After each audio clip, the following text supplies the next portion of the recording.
यीशु Christ का जीवन इतिहास, वंशावली और जन्म स्थान। यीशु यहूदी थे, जोसफ की पत्नी मरियम से पैदा हुए थे। मैथ्यू और ल्यूक के सुसमाचार उनकी वंशावली के दो विवरण प्रस्तुत करते हैं। मैथ्यू ने दाऊद के माध्यम से अब्राहम से यीशु के वंश का पता लगाया। ल्यूक ने आदम के माध्यम से ईश्वर तक यीशु के वंश का पता लगाया। अब्राहम और डेविड के बीच सूचियां समान हैं, लेकिन उस बिंदु से मौलिक रूप से भिन्न हैं। मैथ्यू के पास डेविड से जोसफ तक 27 पीढ़ियां हैं, जबकि ल्यूक के पास 42 हैं। दोनों सूचियों के नामों के बीच लगभग कोई ओवरलैप नहीं है। दोनों वंशावली इतनी भिन्न क्यों है, ये समझाने के लिए विभिन्न सिद्धांतों को सामने रखा गया है। एक जन्म दृश्य, पुरुष और जानवर मरियम और नवजात यीशु को घेरे हुए हैं, जो प्रकाश में आच्छादित हैं। गेरार्ड वैन होन्थोर्स्ट द्वारा चरवाहों की आराधना। मैथ्यू और ल्यूक दोनों ही यीशु के जन्म का वर्णन करते हैं, विशेष रूप से यह कि यीशु का जन्म भविष्यवाणी की पूर्ति में बेथलहम में मैरी नाम की एक कुंवारी से हुआ था। ल्यूक का खाता यीशु के जन्म से पहले की घटनाओं पर जोर देता है और मैरी पर केंद्रित है, जबकि मैथ्यू ज्यादातर जन्म के बाद की घटनाओं को कवर करता है और जोसफ पर केंद्रित है। दोनों खातों में कहा गया है कि मैरी की सगाई जोसफ नाम के एक व्यक्ति से हुई थी, जो राजा डेविड के वंशज थे और उनके जैविक पिता नहीं थे, और दोनों ही यीशु के कुंवारी जन्म के सिद्धांत का समर्थन करते हैं, जिसके अनुसार यीशु को पवित्र आत्मा द्वारा चमत्कारिक रूप से मैरी के गर्भ में गर्भ धारण किया गया था जब वह अभी भी कुंवारी थी। उसी समय कम से कम लुकान के प्रेरितों के कार्य में सबूत हैं कि यीशु के बारे में माना जाता था उसे अपना मानकर यूसुफ उसे आवश्यक डेविडिक वंश प्रदान करेगा। कुछ विद्वानों का सुझाव है कि यीशु के पास एलिजाबेथ के साथ उसके रक्त संबंध के आधार पर मैरी से लेवी विरासत थी। 74.9/102.2 सेमी। जियोवानी बेलिनी द्वारा खतना, लगभग 1500। ये कृति यीशु के खतने को दर्शाती है। मत्ती में यूसुफ परेशान है क्योंकि उसकी मंगेतर मरियम गर्भवती है, लेकिन यूसुफ के 4 सपनों में से पहले में एक देवदूत उसे आश्वासन देता है कि मरियम को अपनी पत्नी के रूप में लेने से न डरें, क्योंकि उसका बच्चा पवित्र आत्मा के द्वारा गर्भ में था। मत्ती 2:1-12 में पूर्व से बुद्धिमान पुरुष या मागी युवा यीशु को यहूदियों के राजा के रूप में उपहार लाते हैं। वे उसे बेथलहम के एक घर में पाते हैं। हेरोदेस महान यीशु के जन्म के बारे में सुनता है और उसे मारना चाहता है। बेथलहम और उसके आसपास के इलाकों में पुरुष शिशुओं की हत्या का आदेश देता है, लेकिन एक देवदूत यूसुफ को उसके दूसरे सपने में चेतावनी देता है और परिवार मिस्र भाग जाता है, बाद में वापस आकर नासरत में बस जाता है। लूका 1:31 में मरियम को देवदूत गैब्रियल से पता चलता है कि वो पवित्र आत्मा की क्रिया के माध्यम से गर्भधारण करेगी और यीशु नामक एक बच्चे को जन्म देगी। जब मरियम को जन्म देने का समय होता है, तो वह और जोसफ सीज़र ऑगस्टस द्वारा आदेशित जनगणना में पंजीकरण कराने के लिए नासरत से जोसफ के पैतृक घर बेथलहम जाते हैं। वहां रहते हुए मरियम यीशु को जन्म देती है, और चूंकि उन्हें सराय में कोई जगह नहीं मिली, तो वह नवजात को चरनी में रख देती है। एक देवदूत चरवाहों के एक समूह के सामने जन्म की घोषणा करता है, जो यीशु को देखने के लिए बेथलहम जाते हैं और बाद में ये खबर विदेशों में फैलाते हैं। लूका 2:21 बताता है कि कैसे यूसुफ और मरियम ने जन्म के 8वें दिन अपने बच्चे का खतना किया। यीशु के परिवार की नासरत वापसी, यीशु के अज्ञात वर्ष और यीशु के भाई। मरियम और यूसुफ ने मंदिर में यीशु को पाया। मंदिर में उद्धारकर्ता की खोज, विलियम होलमन हंट द्वारा 1860। ल्यूक और मैथ्यू के गॉस्पेल में यीशु के बचपन के घर की पहचान नासरत के रूप में की गई है, जो वर्तमान इज़राइल में गैलील का एक शहर है, जहां वह अपने परिवार के साथ रहता था। हालांकि जोसफ यीशु के बचपन के विवरण में दिखाई देता है, उसके बाद उसका कोई उल्लेख नहीं किया गया है। उनके परिवार के अन्य सदस्य, जिनमें उनकी मां मैरी, उनके 4 भाई जेम्स, जोसेफ या जोसफ जूस और साइमन और उनकी अनाम बहनें शामिल हैं, का उल्लेख गॉस्पेल और अन्य स्रोतों में किया गया है। जेम्स के गॉस्पेल में यीशु के नाना नानी का नाम जोआचिम और एनी है। ल्यूक के गॉस्पेल में दर्ज है कि मैरी जॉन द बैप्टिस्ट की मां एलिजाबेथ की रिश्तेदार थीं। अतिरिक्त बाइबल के समकालीन स्रोत यीशु और जॉन द बैप्टिस्ट को दूसरे चचेरे भाई मानते हैं, इस विश्वास के माध्यम से कि एलिजाबेथ एनी की बहन सोबे की बेटी थी। मार्क के सुसमाचार में बताया गया है कि अपने मंत्रालय की शुरुआत में यीशु अपने पड़ोसियों और परिवार के साथ संघर्ष में आ जाता है। यीशु की मां और भाई उसे लेने आते हैं क्योंकि लोग कह रहे हैं कि वह पागल है। यीशु ने जवाब दिया कि उसके अनुयायी ही उसका सच्चा परिवार हैं। जॉन के सुसमाचार में यीशु और उसकी मां कैना में एक शादी में शामिल होते हैं, जहां वह उसके अनुरोध पर अपना पहला चमत्कार करता है। बाद में वह उसके क्रूस पर चढ़ने के लिए उसका पीछा करती है और वह उसकी भलाई के बारे में चिंता व्यक्त करता है। मार्क 6:3 में यीशु को कहा गया है, ये शब्द पारंपरिक रूप से बड़ाई के रूप में समझा जाता है, लेकिन बिल्डरों सहित विभिन्न सामग्रियों में वस्तुओं के निर्माताओं को भी संदर्भित कर सकता है। सुसमाचार संकेत देते हैं कि यीशु शास्त्र पढ़ सकते थे, व्याख्या कर सकते थे और बहस कर सकते थे, लेकिन इसका मतलब यह नहीं है कि उन्हें औपचारिक लेखन प्रशिक्षण प्राप्त हुआ था। ल्यूक के सुसमाचार में यीशु और उनके माता पिता की उनके बचपन के दौरान यरूशलेम में 2 यात्राओं की रिपोर्ट है। वे यहूदी कानून के अनुसार एक बच्चे के रूप में यीशु की प्रस्तुति के लिए यरूशलेम के मंदिर में आते हैं, जहां शिमोन नाम का एक व्यक्ति यीशु और मरियम के बारे में भविष्यवाणी करता है। जब 12 वर्ष की आयु में यीशु फसह के लिए यरूशलेम की तीर्थयात्रा पर लापता हो जाता है, तो उसके माता पिता उसे मंदिर में शिक्षकों के बीच बैठे हुए, उनकी बातें सुनते हुए और सवाल पूछते हुए पाते हैं, और लोग उसकी समझ और जवाबों पर चकित हो जाते हैं। मरियम यीशु को लापता होने के लिए डांटती है, जिस पर यीशु जवाब देता है कि वह अपने पिता के घर में होगा। बपतिस्मा और प्रलोभन। मुख्य लेख: यीशु का बपतिस्मा और मसीह का प्रलोभन। यीशु को यूहन्ना द्वारा बपतिस्मा दिया जाता है। कबूतर के रूप में पवित्र आत्मा ऊपर है। जॉन द बैप्टिस्ट द्वारा ईसा मसीह का बपतिस्मा, जोस फराज डी अल्दा जूनियर द्वारा 1895। समकालिक सुसमाचारों में जॉर्डन नदी में यीशु के बपतिस्मा और यहूदिया के रेगिस्तान में 40 दिन बिताने के दौरान उन्हें मिले प्रलोभनों का वर्णन किया गया है, जो उनके सार्वजनिक मंत्रालय की तैयारी के रूप में है। यीशु के बपतिस्मा के सभी विवरण जॉन बैप्टिस्ट के बारे में जानकारी से पहले हैं। वे जॉन को पापों की क्षमा के लिए तपस्या और पश्चाताप का प्रचार करते हुए और गरीबों को दान देने के लिए प्रोत्साहित करते हुए दिखाते हैं, क्योंकि वह पेरिया के आसपास जॉर्डन नदी के क्षेत्र में लोगों को बपतिस्मा देता है और किसी ऐसे व्यक्ति के आगमन की भविष्यवाणी करता है जो उससे अधिक शक्तिशाली है। यीशु और शैतान का चित्रण द टेम्पटेशन ऑफ क्राइस्ट में एरी शेफर द्वारा 1854। मार्क के सुसमाचार में जॉन द बैप्टिस्ट ने यीशु को बपतिस्मा दिया, और जैसे ही वह पानी से बाहर आया, उसने पवित्र आत्मा को कबूतर की तरह अपने पास उतरते देखा और स्वर्ग से एक आवाज़ आई जो उसे परमेश्वर का पुत्र घोषित कर रही थी। ये सुसमाचार में वर्णित 2 घटनाओं में से एक है जहां स्वर्ग से एक आवाज़ यीशु को पुत्र कहती है, दूसरी है रूपांतरण। फिर आत्मा उसे जंगल में ले जाती है जहां शैतान द्वारा उसकी परीक्षा ली जाती है। फिर यीशु ने जॉन की गिरफ्तारी के बाद गलील में अपना मंत्रालय शुरू किया। मैथ्यू के सुसमाचार में जब यीशु बपतिस्मा लेने के लिए उसके पास आता है, तो जॉन विरोध करते हुए कहता है, मुझे आपके द्वारा बपतिस्मा लेने की आवश्यकता है। यीशु उसे बपतिस्मा लेने के लिए निर्देश देता है, सभी धार्मिकता को पूरा करने के लिए। मैथ्यू ने जंगल में शैतान द्वारा यीशु को दिए गए 3 प्रलोभनों का विवरण दिया है। ल्यूक के सुसमाचार में पवित्र आत्मा सभी के बपतिस्मा लेने के बाद कबूतर के रूप में उतरता है और यीशु प्रार्थना कर रहा होता है।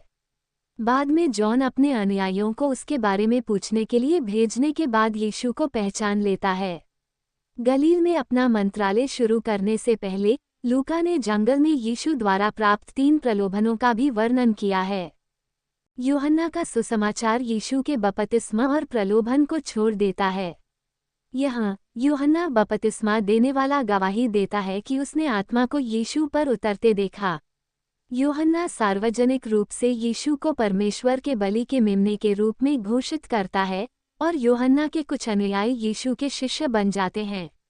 72 यूहन्ना के कैद होने से पहले यीशु अपने अनुयायियों को भी शिष्यों को बपतिस्मा देने के लिए ले जाता है और वे यूहन्ना से अधिक लोगों को बपतिस्मा देते हैं। सार्वजनिक मंत्रालय। मुख्य लेख। यीशु का मंत्रालय। यीशु एक पहाड़ की चोटी पर बैठे हुए भीड़ को उपदेश दे रहे हैं। कार्ल ब्लोच द्वारा 1877 में रचित पर्वत पर उपदेश यीशु के महत्वपूर्ण प्रवचन को दर्शाता है। सिनॉप्टिक्स यीशु के मंत्रालय में दो अलग अलग भौगोलिक स्थितियों को दर्शाते हैं। पहला यहूदिया के उत्तर में गलील में होता है, जहां यीशु एक सफल मंत्रालय का संचालन करते हैं, और दूसरा दिखाता है कि जब यीशु यरूशलेम की यात्रा करते हैं तो उन्हें अस्वीकार कर दिया जाता है और मार दिया जाता है। अक्सर रब्बी के रूप में संदर्भित यीशु अपने संदेश को मौखिक रूप से प्रचारित करते हैं। विशेष रूप से यीशु उन लोगों को मना करते हैं जो उन्हें मसीहा के रूप में पहचानते हैं, जिसमें वे लोग भी शामिल हैं जिन्हें उन्होंने चंगा किया और राक्षसों को भगाया। देखें मसीहाई रहस्य। यूहन्ना ने यीशु के मंत्रालय को गलील के बजाय यरूशलेम और उसके आसपास बड़े पैमाने पर होने के रूप में दर्शाया है, और यीशु की दिव्य पहचान खुले तौर पर घोषित की गई और तुरंत पहचान ली गई। विद्वान यीशु की सेवकाई को कई चरणों में विभाजित करते हैं। गैलीलियन सेवकाई तब शुरू होती है जब यीशु शैतान के प्रलोभन को ठुकराने के बाद जूडियन रेगिस्तान से गलील लौटते हैं। यीशु गलील के आसपास प्रचार करते हैं और मैथ्यू 4:18-20 में उनके पहले शिष्य, जो अंततः शुरुआती चर्च का मूल बनेंगे, उनका सामना करते हैं और उनके साथ यात्रा करना शुरू करते हैं।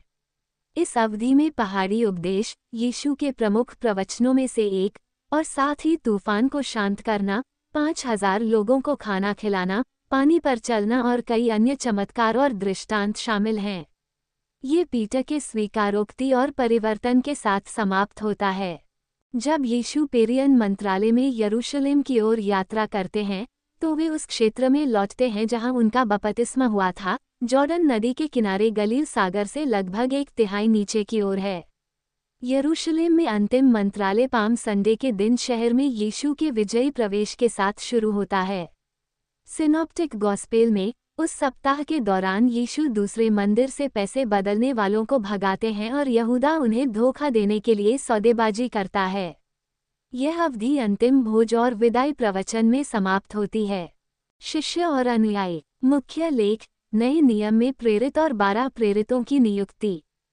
जेम्स टिसॉट द्वारा रचित प्रेरितों के लिए उपदेश में यीशु को अपने 12 शिष्यों से बात करते हुए दिखाया गया है। अपने मंत्रालय की शुरुआत के करीब यीशु ने 12 प्रेरितों को नियुक्त किया। मैथ्यू और मार्क में यीशु के केवल संक्षेप में अनुरोध करने के बावजूद कि वे उसके साथ शामिल हों, यीशु के पहले 4 प्रेरित, जो मछुआरे थे, को तुरंत सहमति देने और ऐसा करने के लिए अपने जाल और नावों को छोड़ने के रूप में वर्णित किया गया है। जॉन में यीशु के पहले 2 प्रेरित जॉन द बैप्टिस्ट के शिष्य थे। बैप्टिस्ट यीशु को देखता है और उसे ईश्वर का मेमना कहता है। दोनों ये सुनते हैं और यीशु का अनुसरण करते हैं। 12 प्रेरितों के अलावा मैदान पर उपदेश के मार्ग की शुरुआत में शिष्यों के रूप में लोगों के एक बहुत बड़े समूह की पहचान की गई है। इसके अलावा ल्यूक 10:1-16 में यीशु अपने अनुयायियों में से 70 या 72 को जोड़े में अपने संभावित दौरे के लिए शहरों को तैयार करने के लिए भेजता है। मार्क में शिष्य उल्लेखनीय रूप से मंदबुद्धि हैं। वे यीशु के चमत्कारों, उनके दृष्टांतों या मृतकों में से जी उठने का क्या अर्थ है, ये समझने में विफल रहते हैं। जब यीशु को बाद में गिरफ्तार किया जाता है तो वे उसे छोड़ देते हैं। शिक्षाएं और चमत्कार। मुख्य लेख। पहाड़ी उपदेश, यीशु के दृष्टांत और यीशु के चमत्कार। इन्हीं भी देखें। मैदान पर उपदेश, मत्ती के 5 प्रवचन, विदाई प्रवचन, जैतून प्रवचन तथा जीवन की रोटी प्रवचन। यीशु और अमीर युवक, हेनरिक हॉफमैन द्वारा 1889।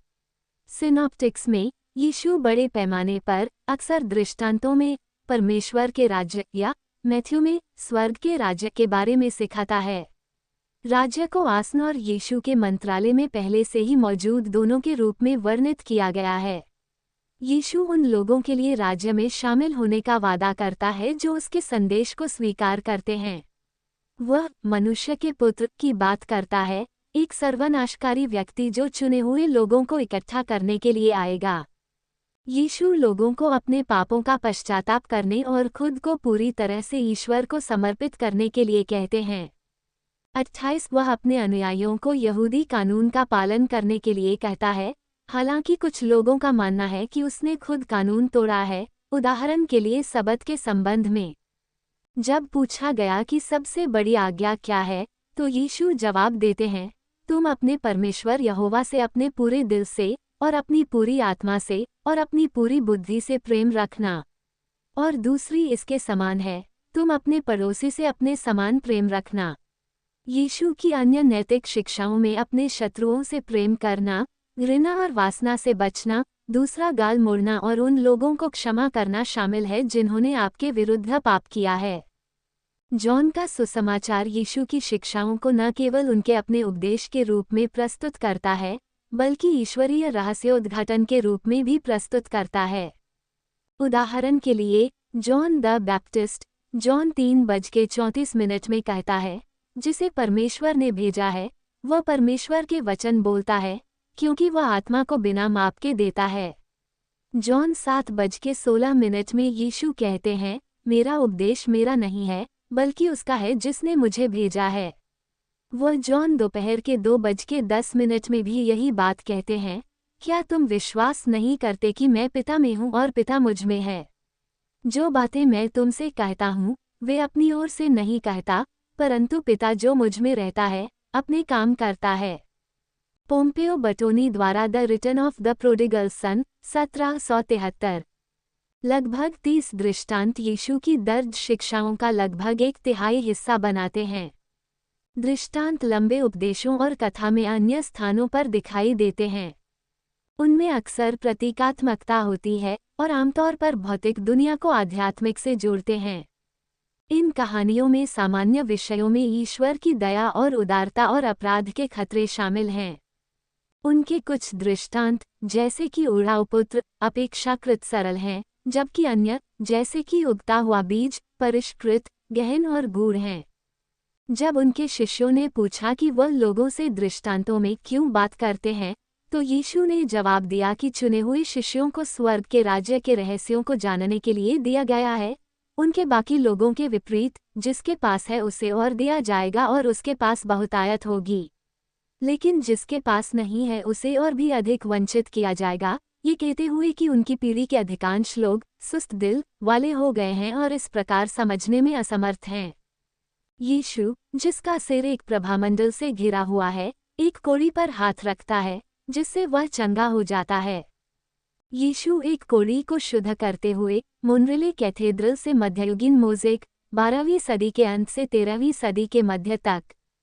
सुसमाचार के वृत्तांतों में यीशु ने अपने मंत्रालय का एक बड़ा हिस्सा चमत्कार करने, विशेष रूप से उपचार करने के लिए समर्पित किया। चमत्कारों को 2 मुख्य श्रेणियों में वर्गीकृत किया जा सकता है, उपचार चमत्कार और प्रकृति चमत्कार। उपचार चमत्कारों में शारीरिक बीमारियों का इलाज, भूत भगाना और मृतकों का पुनरुत्थान शामिल हैं। प्रकृति के चमत्कार प्रकृति पर यीशु की शक्ति को दर्शाते हैं और इसमें पानी को शराब में बदलना, पानी पर चलना और दूसरों के बीच एक तूफान को शांत करना शामिल है। यीशु कहते हैं कि उनके चमत्कार एक दिव्य स्रोत से हैं। जब उनके विरोधियों ने अचानक उन पर राक्षसों के राजकुमार बेलज़ेबुल की शक्ति से भूत भगाने का आरोप लगाया, तो यीशु ने जवाब दिया कि वो उन्हें भगवान की आत्मा या भगवान की उंगली द्वारा करता है, ये तर्क देते हुए कि सभी तर्क बताते हैं कि शैतान अपने राक्षसों को भगवान के बच्चों की सहायता नहीं करने देगा, क्योंकि यह शैतान के घर को विभाजित करेगा और उसके राज्य को उजाड़ देगा। इसके अलावा वो अपने विरोधियों से पूछता है कि यदि वो बेलज़ेबुल द्वारा भूत भगाता है, आपके पुत्र उन्हें किसके द्वारा निकालते हैं? वो कहता है कि सभी तरह के पाप, यहाँ तक कि भगवान के खिलाफ अपमान या मनुष्य के पुत्र के खिलाफ अपमान को माफ कर दिया जाएगा। यूहन्ना में यीशु के चमत्कारों को संकेतों के रूप में वर्णित किया गया है, जो उसके मिशन और दिव्यता को साबित करने के लिए किए गए थे। सिनॉप्टिक्स में जब व्यवस्था के कुछ शिक्षकों और कुछ फरीसियों ने उसके अधिकार को साबित करने के लिए चमत्कारी संकेत देने के लिए कहा, तो यीशु ने मना कर दिया कि भविष्यवक्ता योना के संकेत को छोड़कर कोई भी संकेत भ्रष्ट और बुरे लोगों के पास नहीं आएगा। इसके अलावा सिनॉप्टिक गॉस्पेल में भीड़ नियमित रूप से यीशु के चमत्कारों का विस्मय के साथ जवाब देती है और अपने बीमारों को ठीक करने के लिए उस पर दबाव डालती है। यूहन्ना के सुसमाचार में यीशु को भीड़ के दबाव में नहीं दिखाया गया है, जो अक्सर उसके चमत्कारों पर भरोसे और विश्वास के साथ प्रतिक्रिया करते हैं। सुसमाचार के वृत्तांतों में यीशु के सभी चमत्कारों के बीच एक विशेषता ये साझा है, कई चमत्कार विश्वास के महत्व को सिखाते हैं। उदाहरण के लिए 10 कोढ़ियों को शुद्ध करने और जैरस की बेटी को जीवित करने में लाभार्थियों को बताया जाता है कि उनकी चिकित्सा उनके विश्वास के कारण हुई थी। मसीह के रूप में घोषणा और रूपांतरण। मुख्य लेख पतरस का स्वीकारोक्ति और यीशु का रूपांतरण। यीशु का रूपांतरण कार्ल ब्लोच द्वारा चित्रित 19वीं शताब्दी। तीनों समकालिक सुसमाचारों में से प्रत्येक के मध्य में दो महत्वपूर्ण घटनाएं हैं, पीटर का स्वीकारोक्ति और यीशु का परिवर्तन। इन दो घटनाओं का उल्लेख जॉन के सुसमाचार में नहीं किया गया है। अपने स्वीकारोक्ति में पतरस यीशु से कहता है, आप जीवित परमेश्वर के पुत्र मसीहा हैं। यीशु पुष्टि करते हैं कि पतरस का स्वीकारोक्ति ईश्वरीय रूप से प्रकट सत्य है। स्वीकारोक्ति के बाद यीशु अपने शिष्यों को अपनी आगामी मृत्यु और पुनरुत्थान के बारे में बताता है। रूपांतरण में यीशु पतरस और 2 अन्य प्रेरितों को एक अनाम पर्वत पर ले जाता है, जहां उनके सामने उसका रूपांतरण हुआ और उसका चेहरा सूरज की तरह चमक उठा और उसके कपड़े चमकदार सफेद हो गए। उनके चारों ओर एक उज्ज्वल बादल दिखाई देता है और बादल से एक आवाज कहती है, यह मेरा प्रिय पुत्र है, मैं उससे बहुत प्रसन्न हूँ, उसकी बात सुनो। जुनून सप्ताह। यीशु के जीवन के अंतिम सप्ताह का वर्णन कैनोनिकल गॉस्पेल में कथा का लगभग 1/3 हिस्सा घेरता है, जो यीशु के यरूशलेम में विजयी प्रवेश से शुरू होता है और उनके क्रूस पर चढ़ने के साथ समाप्त होता है। यीशु ने दूसरे मंदिर से पैसे बदलने वालों को बाहर निकाल दिया, उन पर अपनी व्यावसायिक गतिविधियों के माध्यम से इसे चोरों के अड्डे में बदलने का आरोप लगाया। फिर वह आने वाले विनाश के बारे में भविष्यवाणी करता है, जिसमें झूठे भविष्यद्वक्ता, युद्ध, भूकंप, आकाशीय विकार, विश्वासियों का उत्पीड़न, उजाड़ के घृणित की उपस्थिति और असहनीय क्लेश शामिल हैं। रहस्यमय मनुष्य का पुत्र, वह कहता है, पृथ्वी के सभी हिस्सों से विश्वासियों को इकट्ठा करने के लिए स्वर्गदूतों को भेजेगा। यीशु चेतावनी देते हैं कि ये चमत्कार श्रोताओं के जीवन काल में घटित होंगे। जॉन में मंदिर की सफाई यीशु के मंत्रालय के अंत में होने के बजाय शुरुआत में होती है। यीशु यहूदी बुजुर्गों के साथ संघर्ष में आ जाता है, जैसे कि जब वे उसके अधिकार पर सवाल उठाते हैं और जब वो उनकी आलोचना करता है और उन्हें पाखंडी कहता है। 12 प्रेरितों में से एक, यहूदा इस्करियोती, यहूदी बुजुर्गों के साथ गुप्त रूप से सौदा करता है, 30 चांदी के सिक्कों के लिए यीशु को उनके हाथों धोखा देने के लिए सहमत होता है। जॉन का सुसमाचार 2 अन्य दावतों को याद करता है, जिसमें यीशु ने जुनून सप्ताह से पहले यरूशलेम में शिक्षा दी थी। यरूशलेम के पास एक गांव बेथानी में यीशु ने लाजर को मृतकों में से उठाया। ये शक्तिशाली संकेत अधिकारियों के साथ तनाव बढ़ाता है, जो उसे मारने की साजिश करते हैं। बेथनी की मरियम ने यीशु के पैरों का अभिषेक किया, जो उनके दफनाने का पूर्वाभास कराता है। फिर यीशु यरूशलेम में अपना मसीहा प्रवेश करते हैं। यरूशलेम में प्रवेश करते ही यीशु का स्वागत करने वाली जयकार करने वाली भीड़ उनके और प्रतिष्ठान के बीच दुश्मनी को बढ़ाती है। जॉन में यीशु ने पहले ही यरूशलेम की एक फसह यात्रा के दौरान दूसरे मंदिर को शुद्ध कर दिया है। पिछले खाना लगभग 1562। अंतिम भोज वह अंतिम भोजन है जिसे यीशु ने क्रूस पर चढ़ने से पहले यरूशलेम में अपने 12 प्रेरितों के साथ साझा किया था। अंतिम भोज का उल्लेख सभी 4 विहित सुसमाचारों में किया गया है। पौल का पहला पत्र कुरिन्थियों को भी इसका उल्लेख करता है। भोजन के दौरान यीशु भविष्यवाणी करते हैं कि उनके प्रेरितों में से एक उन्हें धोखा देगा। प्रत्येक प्रेरित के इस दावे के बावजूद कि वो उन्हें धोखा नहीं देगा, यीशु ने दोहराया कि विश्वासघात करने वाला उपस्थित लोगों में से एक होगा। सिनॉप्टिक्स में यीशु रोटी लेता है, उसे तोड़ता है और शिष्यों को देते हुए कहता है, यह मेरा शरीर है जो तुम्हारे लिए दिया जाता है। फिर वह उन सभी को एक प्याले से पिलाता है और कहता है, ये प्याला जो तुम्हारे लिए उंडेला गया है, मेरे खून में नई वाचा है। यूचरिस्ट का ईसाई संस्कार या अध्यादेश इन घटनाओं पर आधारित है। हालांकि जॉन के सुसमाचार में अंतिम भोज के दौरान रोटी और शराब की रस्म का वर्णन शामिल नहीं है, लेकिन अधिकांश विद्वान इस बात से सहमत हैं कि जॉन में एक यूचरिस्टिक चरित्र है और यह सिनॉप्टिक गॉस्पेल और अंतिम भोज पर पॉलिन लेखन में संस्था के आख्यानों के साथ प्रतिध्वनित होता है। चारों सुसमाचारों में यीशु भविष्यवाणी करते हैं कि अगली सुबह मुर्गे के बांग देने से पहले पतरस 3 बार उनके बारे में जानने से इनकार करेगा। भविष्यवाणी भोज के दौरान की गई है। मैथ्यू और मार्क में भविष्यवाणी भोज के बाद की गई है। यीशु ने ये भी भविष्यवाणी की है कि उसके सभी शिष्य उसे छोड़ देंगे। जॉन का सुसमाचार भोजन के बाद यीशु द्वारा अपने शिष्यों के पैर धोने का एकमात्र विवरण प्रदान करता है। जॉन में यीशु का एक लंबा उपदेश भी शामिल है जो उनके शिष्यों को उनके जाने के लिए तैयार कर रहा है। यहूदा के चुंबन और यीशु की गिरफ्तारी का चित्रण कार्वागियो द्वारा लगभग 1602।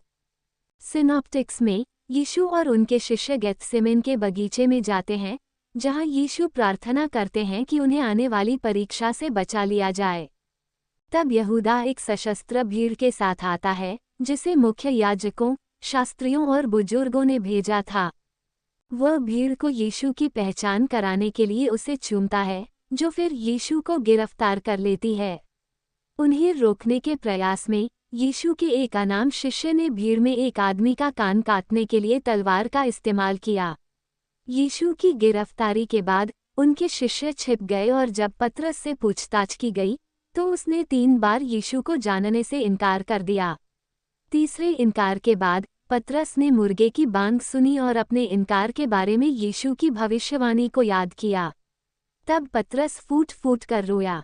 यीशु अपने क्रूस पर चढ़ने से बचने के लिए प्रार्थना नहीं करता है, क्योंकि सुसमाचार उसे ऐसी मानवीय कमजोरी से शायद ही प्रभावित होने के रूप में चित्रित करता है। उसे गिरफ्तार करने वाले लोग रोमन सैनिक और मंदिर के रक्षक हैं। एक चुंबन द्वारा धोखा दिए जाने के बजाय यीशु अपनी पहचान की घोषणा करता है, और जब वह ऐसा करता है तो सैनिक और अधिकारी जमीन पर गिर जाते हैं। सुसमाचार पतरस को उस शिष्य के रूप में पहचानता है जिसने तलवार का इस्तेमाल किया था, और यीशु ने उसे इसके लिए फटकार लगाई। अपनी गिरफ्तारी के बाद यीशु को देर रात उच्च पुजारी कैफा के निजी निवास पर ले जाया गया, जिसे पिलातुस के पूर्ववर्ती रोमन अभियोजक वैलेरियस ग्रेट्स ने स्थापित किया था। महासभा एक यहूदी न्यायिक निकाय था। सुसमाचार के खाते परीक्षणों के विवरण पर भिन्न हैं। यीशु को उच्च पुजारी कैफा के घर ले जाया गया, जहां उस रात उसका मजाक उड़ाया गया और उसे पीटा गया। अगली सुबह जल्दी मुख्य पुजारी और शास्त्री यीशु को अपनी परिषद में ले गए। कहा गया है कि यीशु को पहले कैफा के ससुर अन्ना के पास और फिर उच्च पुजारी के पास ले जाया गया। यीशु के सार्वजनिक परीक्षण का चित्रण इके होमो एंटोनियो सिसेरी द्वारा 1871 में बनाया गया पोंटियस पिलातुस का चित्रण, जिसमें वे यीशु को जनता के सामने प्रस्तुत कर रहे हैं। परीक्षणों के दौरान यीशु बहुत कम बोलते हैं, कोई बचाव नहीं करते हैं और पुजारियों के सवालों के बहुत ही कम और अप्रत्यक्ष उत्तर देते हैं, जिससे एक अधिकारी उन्हें थप्पड़ मार देता है। यीशु की अनुत्तरदायिता कैफा को उससे पूछने के लिए प्रेरित करती है, क्या तुम्हारे पास कोई जवाब नहीं है? महायाजक फिर यीशु से पूछता है, क्या तुम मसीहा धन्य के पुत्र हो? यीशु जवाब देते हैं, मैं हूँ, और फिर मनुष्य के पुत्र के आने की भविष्यवाणी करते हैं। ये कैफा को गुस्से में अपने स्वयं के वस्त्र को फाड़ने और यीशु पर ईशनिंदा का आरोप लगाने के लिए उकसाता है। मैथ्यू और ल्यूक में यीशु का उत्तर अधिक अस्पष्ट है। यहूदी बुजुर्ग यीशु को पिलातुस के दरबार में ले जाते हैं और रोमन गवर्नर पोंटियस पिलातुस से विभिन्न आरोपों के लिए यीशु का न्याय करने और निंदा करने के लिए कहते हैं। राष्ट्र को तोड़ना, श्रद्धांजलि के भुगतान का विरोध करना, मसीह एक राजा होने का दावा करना और ईश्वर का पुत्र होने का दावा करना। राजा शब्द का उपयोग यीशु और पिलातुस के बीच चर्चा का केंद्र है। यूहन्ना एक यीशु कहते हैं, मेरा राज्य इस दुनिया का नहीं है, लेकिन वह स्पष्ट रूप से यहूदियों का राजा होने से इनकार नहीं करता है। पिलातुस को पता चलता है कि यीशु एक गैलीलियन है और इस प्रकार वह गैलील और पेरिया के टेट्रार्क हेरोदेस एंटिपस के अधिकार क्षेत्र में आता है। हेरोदेस और उसके सैनिकों ने यीशु का मजाक उड़ाया, उसे राजा जैसा दिखाने के लिए उस पर एक महंगा वस्त्र डाला और उसे पिलातुस के पास लौटा दिया, जिसने फिर यहूदी बुजुर्गों को एक साथ बुलाया और घोषणा की कि उसने इस आदमी को दोषी नहीं पाया है। उस समय के फसह के रिवाज का पालन करते हुए पिलातुस भीड़ द्वारा चुने गए एक कैदी को रिहा करने की अनुमति देता है। वो लोगों को यीशु और बरअब्बा नामक हत्यारे के बीच चयन करने का विकल्प देता है। बड़ों के समझाने पर भीड़ बरअब्बा को रिहा करने और यीशु को सूली पर चढ़ाने का विकल्प चुनती है। पिलातुस हिब्रू, लैटिन और ग्रीक में एक चिन्ह लिखता है जिस पर लिखा होता है नासरत का यीशु, यहूदियों का राजा, जिसे यीशु के क्रूस पर चिपका दिया जाना था। फिर यीशु को कोड़े मारता है और उसे सूली पर चढ़ाने के लिए भेज देता है। सैनिक यीशु के सिर पर कौंटों का मुकुट रखते हैं और यहूदियों के राजा के रूप में उसका उपहास करते हैं। वे उसे क्रूस पर चढ़ाने के लिए कलवारी, जिसे गोलगोथा भी कहा जाता है, ले जाने से पहले उसे पीटते और ताना मारते थे। यीशु के सूली पर चढ़ने का वर्णन सभी 4 विहित सुसमाचारों में किया गया है। परीक्षणों के बाद यीशु को उनका क्रूस ले जाते हुए कलवारी ले जाया गया। पारंपरिक रूप से माना जाता है कि जिस मार्ग से वे गए थे उसे वाया डोलोरोसा के रूप में जाना जाता है। 3 समकालिक सुसमाचार संकेत देते हैं कि साइरेन के साइमन ने उनकी सहायता की। ऐसा करने के लिए रोमनों द्वारा उन्हें मजबूर किया गया था। यीशु ने लोगों की भीड़ में महिलाओं से कहा कि वे उनके लिए नहीं बल्कि अपने और अपने बच्चों के लिए रोएं। कलवारी में यीशु को एक स्पंज दिया जाता है जिसे आमतौर पर दर्द निवारक के रूप में पेश किया जाता है। मैथ्यू और मार्क के अनुसार वह इसे अस्वीकार कर देता है। फिर सैनिकों ने यीशु को सूली पर चढ़ा दिया और उसके कपड़ों के लिए चिट्ठी डाली। क्रूस पर यीशु के सिर के ऊपर पिलातुस का शिलालेख है, नासरत का यीशु, यहूदियों का राजा। सैनिक और राहगीर इस बारे में उसका मजाक उड़ाते हैं। यीशु के साथ 2 दोषी चोरों को भी सूली पर चढ़ाया गया। मैथ्यू और मार्क में दोनों चोर यीशु का मजाक उड़ाते हैं। ल्यूक में उनमें से एक यीशु को फटकार लगाता है, जबकि दूसरा उसका बचाव करता है। यीशु बाद वाले से कहते हैं, आज तुम मेरे साथ स्वर्ग में रहोगे। 4 सुसमाचारों में सूली पर चढ़ाए जाने के समय यीशु की महिला शिष्यों के एक समूह की उपस्थिति का उल्लेख है। जॉन में यीशु अपनी मां मरियम और प्रिय शिष्य को देखता है और उसे उसकी देखभाल करने के लिए कहता है। रोमन सैनिक 2 चोरों की टांगें तोड़ देते हैं ताकि उनकी मृत्यु जल्दी हो जाए, लेकिन यीशु की नहीं, क्योंकि वह पहले ही मर चुका है। इसके बजाय एक सैनिक ने भाले से यीशु की पसली में छेद कर दिया और खून और पानी बह निकला। सिनॉप्टिक्स अंधकार की अवधि की रिपोर्ट करते हैं और जब यीशु मर जाता है तो मंदिर में भारी पर्दा फट जाता है। भूकंप कब्रों को तोड़ देता है। मैथ्यू और मार्क में घटनाओं से भयभीत एक रोमन सेंचुरियन ने कहा कि यीशु परमेश्वर का पुत्र था। उसी दिन अरिमथिया के यूसुफ ने पिलातुस की अनुमति और निकोडेमस की मदद से यीशु के शरीर को क्रूस से उतार दिया, उसे एक साफ कपड़े में लपेटा और उसे अपनी नई चट्टान से बनी कब्र में दफना दिया। अगले दिन मुख्य यहूदी पुजारियों ने पिलातुस से कब्र को सुरक्षित करने के लिए कहा और पिलातुस की अनुमति से पुजारियों ने प्रवेश द्वार को ढकने वाले बड़े पत्थर पर मुहर लगा दी। सुसमाचार यीशु के पुनरुत्थान के क्षण का वर्णन नहीं करते हैं। वे उसकी खाली कब्र की खोज और यीशु के कई बार प्रकट होने का वर्णन करते हैं। प्रत्येक कथा में अलग अलग अंतर हैं। चारों सुसमाचारों में मैरी मैगडलीन रविवार की सुबह कब्र पर जाती है, अकेले या एक या कई अन्य महिलाओं के साथ। कब्र खाली है, पत्थर लुढ़का हुआ है और खातों के आधार पर 1 या 2 स्वर्गदूत हैं। सिनॉप्टिक्स में महिलाओं को बताया जाता है कि यीशु यहाँ नहीं है और वह उठ गया है। मार्क और मैथ्यू में स्वर्गदूत उन्हें शिष्यों को गलील में यीशु से मिलने के लिए कहने का निर्देश भी देता है। ल्यूक में पीटर कब्र पर जाता है जब उसे बताया जाता है कि यह खाली है। जॉन में वो प्रिय शिष्य के साथ वहां जाता है। मैथ्यू कब्र पर रोमन रक्षकों का उल्लेख करता है जो यरूशलेम के पुजारियों को रिपोर्ट करते हैं कि क्या हुआ था। 4 सुसमाचार फिर यीशु के पुनर्जीवित शरीर में विभिन्न प्रकटनों का वर्णन करते हैं। यीशु ने सबसे पहले खुद को मरकुस 16:9 और यूहन्ना रात के 8:14 में मरियम मगदलिनी के सामने प्रकट किया, साथ ही मत्ती 28:9 में दूसरी मरियम के सामने, जबकि लूका में पहली बार प्रकट होने की रिपोर्ट इम्मौस की ओर जा रहे 2 शिष्यों के सामने है। फिर यीशु ने खुद को यरूशलेम या गलील में 11 शिष्यों के सामने प्रकट किया। वह खाता है और उन्हें अपने ठोस घाव दिखाता है ताकि यह साबित हो सके कि वह आत्मा नहीं है। वह अपने संदेहों को समाप्त करने के लिए थॉमस को भी उन्हें दिखाता है। सिनॉप्टिक्स में यीशु शिष्यों को सभी देशों में सुसमाचार संदेश फैलाने के लिए नियुक्त करता है, जबकि यूहन्ना 21 में वो पतरस को अपनी भेड़ों की देखभाल करने के लिए कहता है। यीशु के स्वर्गारोहण का वर्णन लूका रात के 12:50 प्रेरितों के काम 1:11 में किया गया है और 1 तीमुथियुस 3:16 में इसका उल्लेख किया गया है। प्रेरितों के काम में पुनरुत्थान के 40 दिन बाद जब शिष्य देख रहे थे, उसे ऊपर उठा लिया गया और एक बादल ने उसे उनकी आंखों से ओझल कर दिया। 1 पतरस 3:22 में कहा गया है कि यीशु स्वर्ग में चले गए हैं और परमेश्वर के दाहिने हाथ पर हैं। प्रेरितों के काम में यीशु के स्वर्गारोहण के बाद उनके कई बार प्रकट होने का वर्णन है। स्टीफन स्वर्ग की ओर देखता है और अपनी मृत्यु से ठीक पहले यीशु को परमेश्वर के दाहिने हाथ पर खड़ा हुआ देखता है।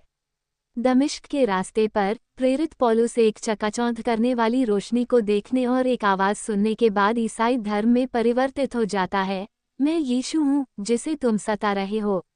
यीशु दमिश्क के हनन्याह को एक दर्शन में पौलुस को ठीक करने का निर्देश देते हैं।